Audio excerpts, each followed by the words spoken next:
On December 10, 1941, the British Empire faced one of the greatest naval disasters in its history, a moment so shocking that Winston Churchill later wrote, "In all the war, I never received a more direct shock. It was the day the Royal Navy's pride force set the battleship HMS Prince of Wales and the battlecruiser HMS Repulse vanished beneath the South China Sea. Just 3 days earlier, Japan had attacked Pearl Harbor. The world was suddenly on fire, and the British believed that their two great ships, commanded by Admiral Tom Phillips, could still project power and slow Japan's advance toward Malaya and Singapore. Phillips was respected, brave, but old school in his thinking. He believed battleships could still survive without air support, an idea already proven false in Europe. But tradition, pride, and the urgency of war pushed the mission forward. Four sets sailed into dangerous waters, hoping to intercept Japanese invasion convoys. But the skies above the Pacific had changed forever. Japan's 22nd Air Flotilla,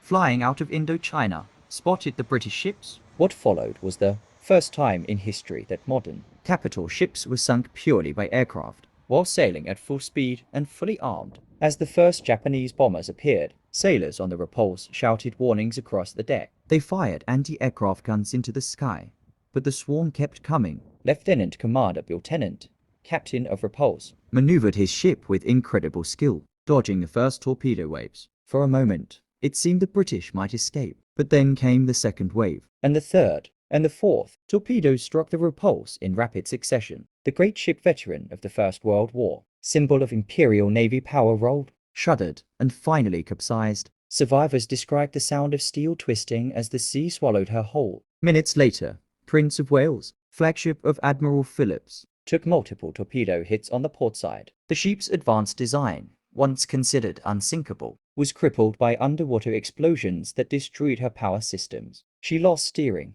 listed heavily, and became a drifting target. Captain John Leach ordered abandoned ship. Admiral Phillips, refusing to leave his men, died aboard his sinking flagship. In less than 2 hours, Britain lost 2 of its greatest warships and over 800 sailors. The message to the world was unmistakable.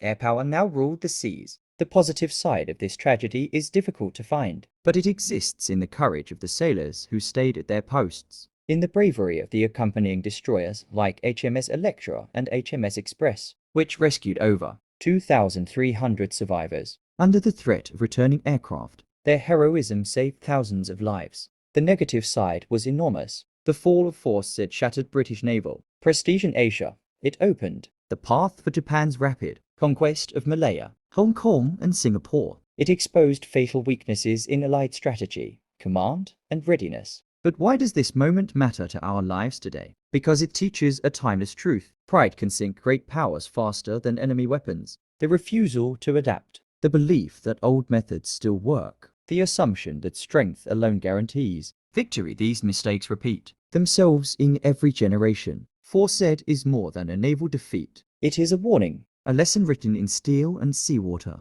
a reminder that innovation always beats tradition, and that those who ignore the future will be swallowed by it. History is not old. History is living inside us. One day, one event, one lesson. Mr. Feedy,